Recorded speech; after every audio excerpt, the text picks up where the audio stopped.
Dan kita ada tekanan dan aplikasi. Okey, dah rekod. Okey, tekanan dan juga aplikasi dalam kehidupan harian. Okey, and then isi padu dan juga suhu. Nanti ni kita akan gunakan formula lah. Daripada formula tu, awak akan terus dapat benda ni. Okay, macam hari tu kita gunakan hubungan antara apa semua tu, kita just gunakan V equal to IR. Okay, daripada formula ni, kita dah terus boleh tahu apakah dia punya hubungan. Yang ni naik, yang lain jadi apa. Okay, so that lebih kurang sama lah. Tapi ni hari tu adalah formula yang berbeza. Nanti kita akan tengok formula untuk isi padu, suhu, okay, dengan tekanan. Dan last sekali nanti kita akan tengok tekanan atmosfera dan juga tekanan cecair. That's why ada tindakan dia. Kadang awak letak, saya lukis kat sini. Katakan ada meja dekat sini ya. Ada meja. Okay. Lepas tu dekat sini ada satu pembaris panjang lah. Okay. And then awak letak selai kertas saja atas dia. Awak letak selai kertas and then bila dia dah keadaan stable macam tu, awak pun tepuk dekat sini kuat-kuat. Tepuk kat sini kuat-kuat. Kalau ni tadi pembaris ada pembaris macam pembaris kayu, pembaris ni boleh patah. Hanya disebabkan awak tekan tepuk ni kuat-kuat, sehelai kertas tu pun macam surat khabar, dia boleh tahan daya ataupun tekanan yang awak kenakan kat atas ni. Itu kita belajar berkaitan dengan tekanan atmosfera lah. Nanti kalau tekanan air dan sebagainya itu pun ada beza juga. That's why kapal selam kita create dia tu kena gunakan keluli besi yang betul-betul tahan sebab dia nak dia nak diving dalam laut tu, tekanan dia akan sangat-sangat tinggi. Inilah tadi yang kita tengok. Dekat sini nanti kesan daya tu kita belajar juga berkaitan dengan garis Plimsoll. Nanti garis Plimsoll tu tak sempat dekat sini saya tunjukkan video dia dalam grup Telegram lah. Sebab kita pun tak nak ganggu. Kalau ada isu lain, dia jadi masalah juga nak buka YouTube dan sebagainya tu. Okay, the first one. Kita tengok ada banyak jenis-jenis daya. Apakah jenis-jenis daya? So, aktiviti yang kita ada dekat sini, kita lepaskan pemadam and then kita jatuhkan. Apa daya yang terlibat? Ini senanglah kalau orang tahu. Kalau korang pun dah biasa jumpa benda ni. Of course lah orang akan cakap, sebab gravity. Jadi senang sajalah. Pemerhatian, kebiasaan dia kalau ditanya berkaitan dengan pemerhatian, awak tulis apa yang kita nampak sahaja. Pemerhatian ni tak semestinya apa yang kita nampak, kadang tu apa yang kita rasa. Jadi pemerhatian mesti menggunakan deria kita. Sama ada rasa, pendengaran, sentuhan, penglihatan. Apa-apa deria. Pemerhatian adalah based on that lah. And then, yang sini, jadi bila pemadam tu dah jatuh ke lantai, kita akan tanya, kenapa dia jatuh ke lantai? Sebab pemerhatian dia jatuh ke lantai. Tapi, yang bahagian sini, kita kena bagi tahu inference dia. So, inference dia, kenapa dia jatuh ke lantai? Sebab adanya tindakan graviti. Ataupun berat lah. Graviti, daya graviti ni tadi kita tulis sebagai F lah, ada daya. Ataupun kita boleh bagi tahu sebagai weight juga. Sebab weight ni tadi adalah mesti ada mass dan juga mesti ada gravity. F, biasanya formula dia F equal to MA, mass dan acceleration. A ni adalah untuk pecutan. Dia boleh berlaku secara horizontal. Horizontal tu secara macam kita kata bergerak ke sini, bergerak ke sana. Tapi kalau gravity ni, dia lebih kepada jatuh ke bawah. Dia jatuh, mana saya punya? Dia jatuh ke bawah. Gravity biasanya jatuh ke bawah. So that sama saja. Mesti sama ada awak tulis daya gravity ataupun berat. That's why dia tulis kat situ. Atau dia ada slash dengan berat. Kedua, kita tengok. Kita pegang sebuah buku dan rasakan berat dia. Pegang sebuah buku dan juga rasakan berat dia. Jadi, dekat sini kita boleh bagi tahu sebagai pemerhatian. Tadi pun saya dah bagi tahu pemerhatian mesti dengan gunakan kita punya deria. So awak rasa ada satu daya bertindak ke arah atas untuk pegang buku itu. Okay. Buku sepatutnya ke bawah. Okay. Tapi sebab awak pegang, so that daya akan naik ke atas. That's why buku tu, ni tadi mula-mula kita let's say lah macam jatuhkan buku. Okay. So that buku tu tadi ada berat, dia mesti ke arah bawah. Bila awak pegang, daya ke arah atas. So buku tu tak bergerak ke bawah lah. Okay, kita boleh tahan. Itu yang kita bagi tahu ni lah. Okay, maksudnya kita kenakan daya ke arah atas ke situ. So, apa yang berbeza dengan arah gerakan buku itu, kita bagi tahu sebagai satu daya yang normal. Daya normal adalah bermaksud satu daya yang bertentangan dengan daya yang asal. Kalau kita ada lukis, okay. Inilah. So that kalau macam ni, di meja, okay. So that kalau meja, and then dekat meja tu, kita letaklah sesuatu barang, kita letak kotak. Okay. And then kita tahu juga, kotak itu ada berat. Dan berat dia adalah ke bawah. Okay, ke bawah. Itu kita bagi tahu sebagai W lah ataupun berat. Okay. And then akan ada satu daya yang bertindak ke arah atas. Yang ni yang kita bagi tahu sebagai daya normal. Okay. So that daya normal. Itu saya tandakan sebagai daya normal. Alright. Kemudian, okay, so sini kita bagi tahu daya normal. Okay. C. Kita menolak atau menggerakkan sebuah buku. Jadi buku tu tadi dia bergerak lah. Okay. Mula buku tu bergerak and then buku itu berhenti bergerak pada akhirnya. Sebab apa buku tu berhenti bergerak? Okay. Sebab adanya daya geseran yang bertindak ke atas permukaan buku yang bersentuhan dengan meja ni tadi. So that daya geseran, okay. First kita tengok, kita tolak buku ke arah situ. Okay. Tapi buku tu berhenti disebabkan ada satu daya geseran yang menghalang tindakan dia tu tadi. Okay. Daya geseran ke sebelah sinilah, dia mesti bertentangan dengan arah gerakan. Okay. Yang B ni tadi beza. Normal adalah satu daya yang bertentangan dengan daya asal. Okay. Kalau yang C ni, okay, bila arah gerakan, baru adanya daya geseran. Tapi dengan syarat, mesti ada satu permukaan yang bersentuhan. That's why kita bagi tahu situ geseran lah. Okay. So, kalau awak ambil tangan awak gerakkan, okay, sebelah tangan saja, awak gerakkan ke atas dan ke bawah, so itu kita tak namakan sebagai geseran. Tapi kalau awak ambil dua-dua tangan awak, okay, satu tu awak statikkan, let's say tangan kiri awak statikkan, tangan kanan saja awak gerakkan, naik ke atas ke bawah, ke atas ke bawah, tapi dia mesti bersentuhan dengan kanan kiri tadi. Okay, tangan kiri bersentuhan dengan tangan kanan saja gerak, naik atas, turun bawah, naik atas, turun bawah. So itu kita namakan sebagai geseran. Okay, geseran antara efek dia nanti kita tengok adalah dia akan menghasilkan haba dan juga bunyi lah. Okay. That's why kalau bunyi yang terlalu kuat dekat satu enjin tu tadi tak bagus. Jadi cepat panas dan sebagainya, boleh rosak. Itu yang kita kena letak minyak enjin supaya dia kurang panas. Enjin tu tadi dia tak banyak keluarkan haba dan juga dia akan lebih senyap. Itu kena servis lah. And then D, kita ada dekat sini, kita tengok. Okay, pemerhatian, regangkan gelang getah. Jadi gelang getah tu tadi akan meregang. Sebab apa? Sebab kita kenakan daya. Kita kenakan daya, kita buka ke sini dan juga kita buka ke sini. Okay.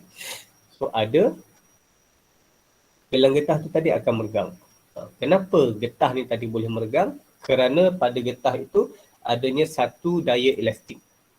Okay. Apa-apa yang boleh meregang, kita bagi tahu sebagai daya elastik. Okay. Kalau contoh rotan lah, pembaris ke, okay, kadang cikgu sebelum rotan tadi, dia pegang ni, okay, dia boleh lenturkan. Dia boleh lenturkan jadi macam ni pula kan. Kononnya kira siap nak servis lah ni, nak merotan ni. Okay. Apa benda yang boleh dilenturkan macam tu, bermaksud itu adalah elastik lah. Okay. Kemudian E, tengok dekat sini. Okay, tekan blok kayu, turun ke dasar bikar berisi air and then lepaskan. So that kita perasan nanti bongkah kayu ni akan naik ke atas semula. Okay. Mula-mula tadi kita dah tenggelamkan dia. Sebelum kita buat apa, dia terapung saja.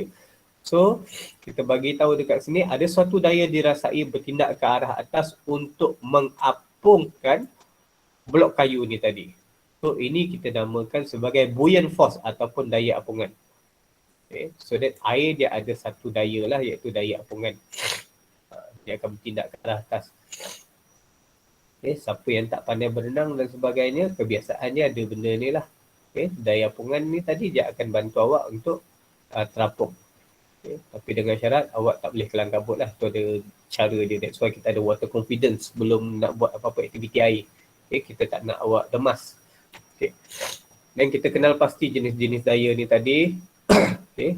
Daya yang menarik objek. Okay. Sebab tadi kita fokus perkataan yang awal adalah daya adalah satu tolakan ataupun tarikan. Okay.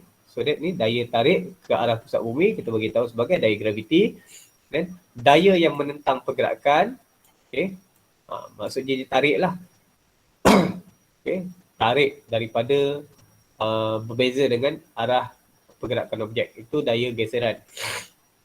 Yalah, sebab awak dah bergerak ke arah sana, tiba je tarik pergi ke arah sini. Okay. Itu daya geseran lah. And then kita ada daya elastik. Oops. Okay. Okay. Kemudian kita ada daya elastik. Mana pen saya tadi? Okay, kemudian kita ada daya elastik. Okay. Daya yang wujud apabila satu objek diregangkan atau dimanfaatkan. Okay. Jadi, awak fahamlah apa tu daya elastik. Sebab tadi kita tolak. Okay. Ataupun kita boleh tarik juga masuk ke arah dalam. Okay. Itu boleh lah. Macam kalau bola kita macam squeeze-kan dia. Okay. Itu maksud dia ada daya elastik lah. And then daya normal. Apabila satu objek bersentuhan dengan satu permukaan. Okay. Macam tadi, saya bagi tahu. Okay. Daya normal ni tadi, dia ni berbeza dengan daya geseran sebab dia bukan menentang arah gerakan. Kalau macam buku, ini macam box tu tadi, kita letak atas ni, okay. Sepatutnya daya dia ke arah bawah sebab ada graviti. Tapi normal dia naik ke arah atas macam tu. Kalau kita ada lampu ataupun kipas. Okay. So that graviti ke arah bawah. Tengok ni.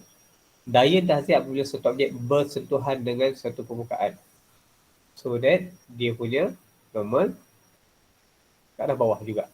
Sebab dia bersentuh dekat situ. So that dia punya normal ke bawah. Ini dua-dua ke bawah. Okay. Ada tension yang pegang dekat sini lah. That's why dia tak bergerak ke arah bawah.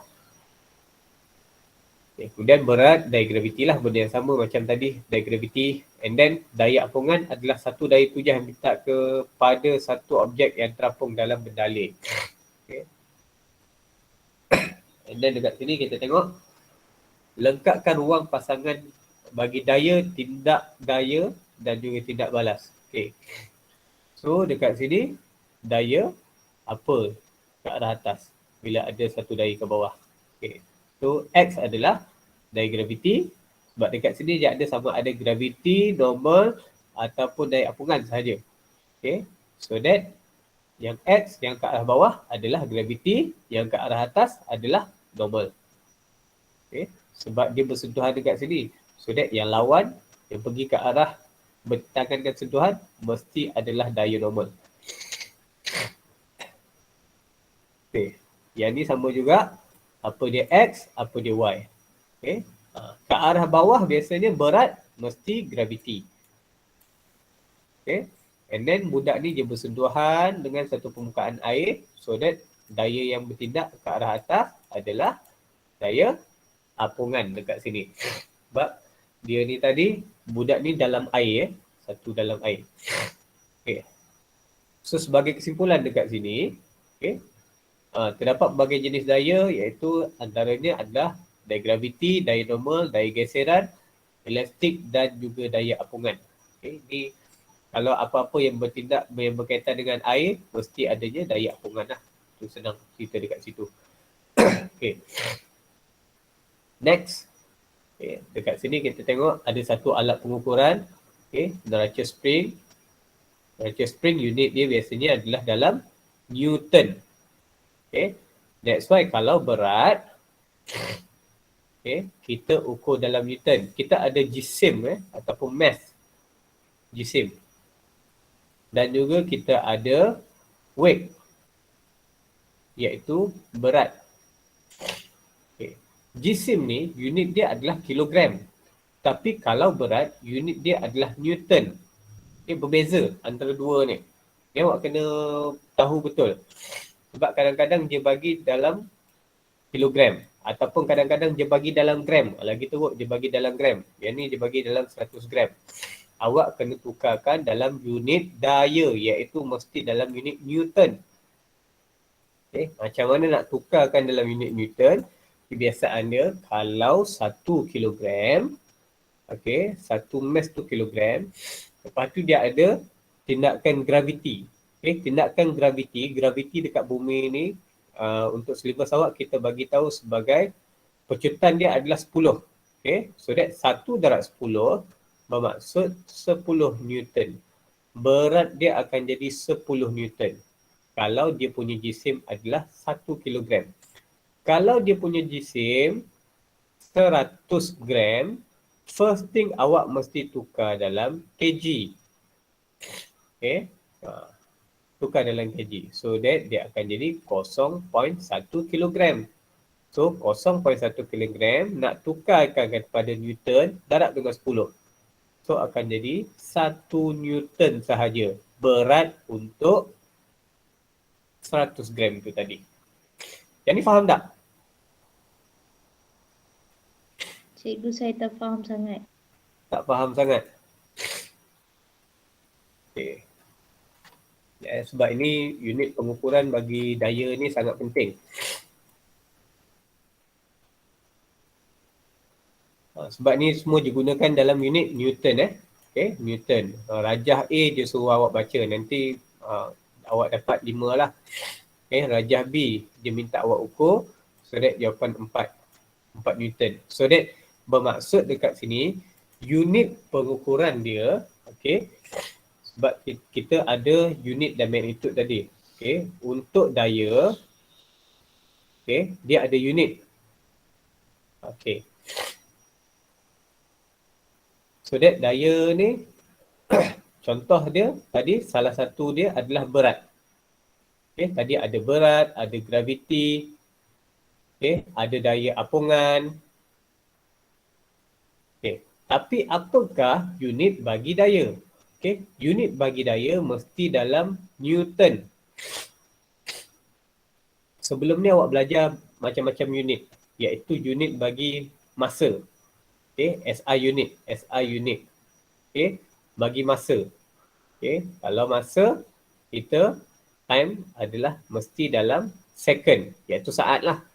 Okay, kalau dia ada berkaitan dengan, saya buat SI unit dulu S, M, K, A, kampung. Senang ingat ni. Okay. Yang first kita ada masa dalam saat. Okay, ataupun second sebenarnya. Kemudian kita ada dalam meter. Okay, M ni unit bagi meter. Okay, so that kalau ditanya, itu adalah unit untuk jarak. Jarak ataupun kepanjangan. Kemudian kita ada K besar. K besar ni adalah unit bagi suhu. Okay, A ni adalah untuk arus. Okay, apakah unit bagi arus? Ampere, A. And then kg ni, unit untuk jisim. Okay, so unit untuk jisim adalah kilogram. Tetapi, kalau unit bagi daya, apakah unit bagi daya? Soalan yang ditanya pada awak. So, awak kena bagi tahu, unit bagi daya adalah Newton. Okay. Macam mana nak dapatkan? Sebab berat lah. That's why kita ada satu berat, satu lagi jisim. Ni boleh nampak Okay. Satu berat, satu jisim. So apa beza antara berat dengan jisim? Okay. First, berat adalah daya, jisim. Okay. Dia punya unit lah. Okay. So unit dia, daya, bila daya tu tadi, unit dia adalah dalam Newton. Kalau jisim, ini adalah dalam kilogram, SI unit dia. Okay. Berat mesti berubah. Jisim takkan berubah. Contoh dia, kalau jisim kita di bumi adalah 50 kilogram, okay, kita pindah ke bulan, jisim kita masih lagi 50 kilogram. Tapi berat kita akan berbeza. Okay. Berat berbeza. Berat berubah. Okay. Berat boleh berubah. Berubah terhadap graviti. Okay. Jisim kekal. Maksud tak dipengaruhi oleh graviti. Okay. Jisim tidak akan dipengaruhi oleh graviti, tetapi berat akan berubah terhadap graviti. Maksud kalau kita pergi ke bulan, okay, berat kita akan berubah. Berbeza dengan waktu kita berada di bumi. Tapi jisim kita akan kekal. Dekat bumi dengan dekat bulan, jisim kita akan kekal sama. Okay. So, contoh dia tadi saya bagi tahu pada awak adalah kalau nak dapatkan dalam soalan dia bagi awak tukar pen dulu. Okay, warna purple. Saya tak boleh tekan dia. Okay. Alright. So that, let's say, dia bagi awak jisim 1 kilogram. Okay. Dalam soalan tadi pun sama juga. Okay, tapi digunakan gram. Dalam soalan dia tadi. Okay. Dia bagi pemberat dalam gram. Okay. Dalam gram. Yang saya bagi contoh awak, kg dulu. Okay. So that kalau kg, kita nak kira berapa berat dia. Kalau jisim dia bagi kilogram dan kita tahu dekat bumi lah. Okay. Terus darab dengan 10. Sebab apa? Sebab kita nak dapatkan berat. Berat adalah weight. So rumus dia adalah W equal to mg. Jisim ni, okay, jisim ni adalah mass. Kena M lah. Okay. So mass ni tadi adalah yang ni. Okay, apa dia G ni? G ni adalah gravity. Jadi gravity di bumi adalah kekal iaitu 10. Okay, 10.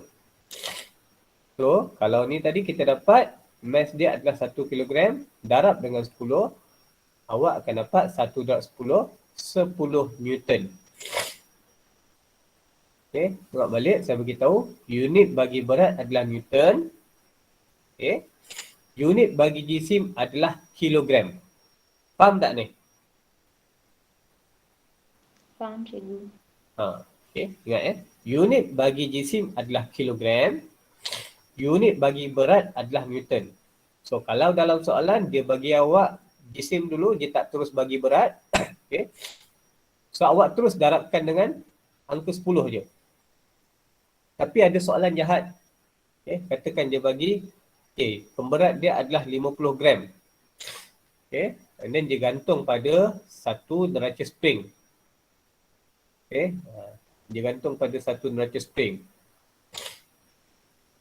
Okay. And then mesti bertindak ke atas graviti lah. Okay. And then dia tanya, berapakah bacaan neraca spring? Neraca spring mesti bacaan dia dalam Newton. Sebab kita nak kira berat. Okay. Jadi bila kita nak kira tu tadi, okay, awak akan kata, okay, tak tahulah. Siapa yang tulis 50, salah. Okay. Siapa yang tulis jawapan 50 gram, totally salah. So apakah jawapan dia? Siapa yang tulis itu? Okey, berapakah bacaan neraca spring? Sebab unit mesti dalam Newton, yang ni dalam gram. Okay. Berapakah bacaan bagi neraca spring? Awak jawab situ 50. Okay. So siapa jawab 50? Salah. Tak tepat. Okay. Wrong. Okay. Wrong. So, macam mana nak jawab soalan ni?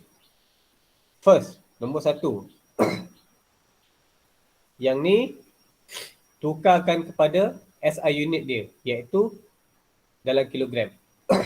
50 gram tukarkan kepada kilogram, awak akan dapat 0.05 kilogram. Macam mana dapat? Okay, awak ada kalkulator. Sekejap, saya tekan kalkulator dulu. Sebab masing-masing ada kalkulator saintifik. Okay, hopefully awak nampak lah apa yang saya nak tunjukkan ni. Dan hopefully laptop saya tak berat. Ada 2 ke? Okay. Alright. So that awak ada 50. Okay. Sebab dia daripada 50 gram tadi kan. Awak nak tukarkan kepada kilogram. So that bahagilah dengan 1. Kan ada di sini. K. Okay. So that awak tekan shift K.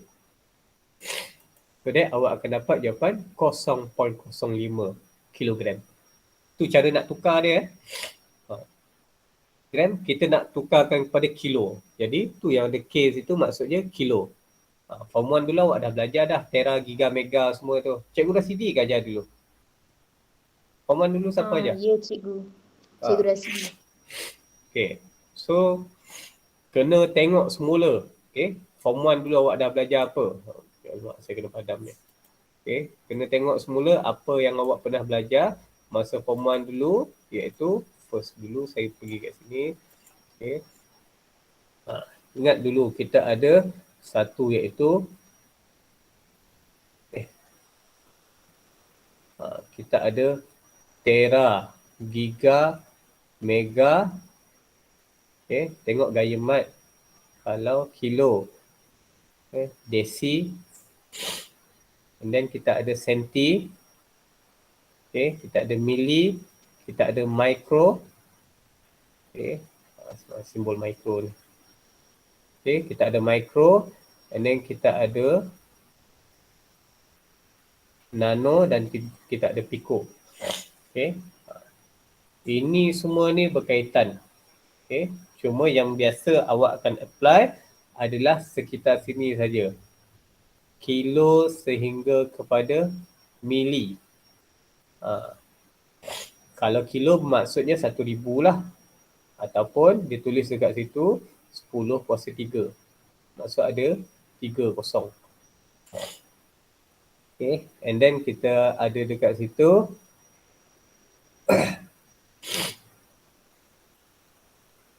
senti. Senti. 10 negatif 2. And then kita ada mili. Iaitu 10 negatif 3. So benda-benda ni awak kena pandai tukarkan dia. Tukarkan kepada mili jadi macam mana. Okay. So that kalau macam tadi lah. Okay. Awak katakan kita ada ni ada mili. Okay. M ni. M kecil tu maksudnya mili lah. Okay. So katakan kita ada 1 meter nak tukarkan kepada mili. Okay. Jadi apa-apa nak tukarkan tu kita mesti bahagi. Okay. Tukarkan 1 meter kepada milimeter. So that bahagi dengan 1, tekan shift, tekan M ni. Ni 1 mili lah. So apa jawapan dia? Jawapannya 1 meter nak tukarkan kepada milimeter. M kecil tu maksudnya mili Okay. Maksud 1 meter nak tukarkan kepada milimeter bermaksud 1000 milimeter. Okay. Kita gunakan kalkulator tadi. Dapat yang tu. So ingat balik unit conversion. Okay. Unit conversion ni memang dah patut dah master dah sekarang ni. Okay. Okay. So berbalik pada sini tadi. Okay. Daripada gram tukarkan kepada SI unit dulu, dapat kilogram. Kemudiannya dah dapat dalam kilogram, baru buat step nombor 2, iaitu darabkan dengan dia punya gravity. Okay. Gravity di bumi adalah 10. Jadi 0.05 darab dengan 10. Okay. Okay. 0.05 darab 10 atau guna kaedah sekolah rendah lah, senang. Okay. Jawapannya adalah 0.5. Jadi 0.5 Newton adalah jawapan dia bila kita tengok, bila kita baca dekat neraca spring. Okay. Sekolah rendah macam mana? Titik perpuluhan dekat sini. So that bila darab 10 maksud anjakkan satu je. Senang. Alright. So that's why lah kita dapat bacaan neraca spring tu tadi, okay, 5 Newton. Ni kita baca saja. Okay. Ni pemberat, dia bagi pemberat lah. Okay. Tapi dia tak tanya apa-apa dulu. Okay. Tu saya ajar basic tadi. Okay. Yang ni tadi saya ajar basic. Dia bermaksud tidak ada apa-apa tindakan yang lain bertindak ke atas dia lah. Okay. Soalan nombor 1. Berapakah berat dan daya geseran objek dalam aktiviti ni? So that kita dah tengok tadi. Okay. Bacaan. Ni kita terus gantung sajalah. Okay. So, yang kita dapat bacaan dekat sini 5 Newton. Okay. Bacaan dekat bawah ni, diagram B, 4 Newton. Bermaksud, daya geseran dia adalah 4 Newton. Okay. Berat dia adalah 5 Newton. Alhamdulillah. Okay. Unit mesti adalah N. Okay. Simbol bagi unit. Unit dia Newton lah. Alhamdulillah. Okay. Kemudian, nyatakan jenis daya yang dikenakan. Okay. Yang dikenakan pada A ni adalah gravity ataupun berat. Dan juga yang B tu tadi adalah daya geseran. Sebab kita ada dua aktiviti ya. Okay. Aktiviti A iaitu gravity sahaja.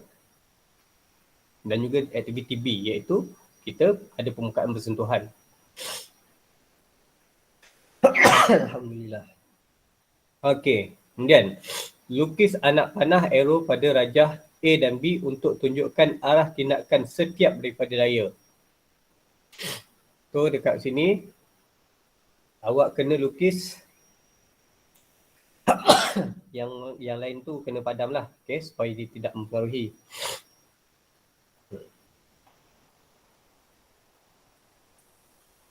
So dekat sini. Okay. Kalau dia minta awak lukis, pastikan tak ada contengan dekat sekeliling ya. So awak kena conteng dekat sini. Jangan awak conteng dekat sini. Siapa yang conteng dekat tepi tu, yang ni kadang-kadang kita tak terima jawapan dia. Okay. Itu yang bahaya dia. Okay. So conteng dekat sini. Sebab apa? Sebab tindakan dia memang dekat kawasan sini. Sebab ni pemberat. Jadi daya pemberat tu tadi, graviti tu mesti di bawah pemberat tu lah. Okay. Sama juga dengan ni. Yang ni kebiasaannya dia nak mesti awak lukiskan dekat permukaan yang bersentuhan. Baru betul. Jangan awak buat macam tu. Siapa yang lukis kat atas ni ataupun dekat atas macam ni mungkin salah. Okay. Dia nak dekat permukaan yang bersentuhan. Alright. So apa-apa bagi nak lukis tindakan daya tu, lukis dekat tempat yang betul lah. Saya tak berapa sihat sangat. Okay. Okay. Dan sebagai kesimpulan dia, okay, neraca spring digunakan untuk mengukur daya. Okay. Dan unit dia adalah dalam Newton. Simbol dia adalah N. Okay. N ni. Itu adalah simbol dia. Okay. So setakat ni boleh ya? Boleh cikgu. Okay. Alright. kita pun sebenarnya sehingga 10.30 saja. Kesan tindakan daya ni agak banyak. Jadi yang ni kita hold dulu. So saya minta awak untuk lengkapkan sehingga muka surat 103 saja hari ni. Okay, nanti kejap lagi saya tak apalah, tak payah hantar lah. Okay, as long as awak buat dulu benda ni. Okay, sebab ni benda ni walaupun dia minta dekat sini buat PBD, okay, buat PBD, awak buat saja dulu. Kalau nanti let's say ketua bidang dia minta untuk awak ni semua ada bukti awak punya PBD, okay, saya akan sediakan satu link, dan awak snap gambar, masukkan dalam link tu. Okay, selagi dia tak minta ni, selagi tu relax dululah. Apa dia? Tak ada apa-apa, cikgu, tak ada apa-apa. Okay. So, untuk tugasan hari ni, okay, make sure awak lengkapkan buku saiz proses skill daripada 101 sehingga kepada 103 ni tadi. Okay. Ni nanti saya dah habis yang ni, saya masuk dalam apa nanti, saya sharekan lah dia punya recording ni untuk awak boleh pause.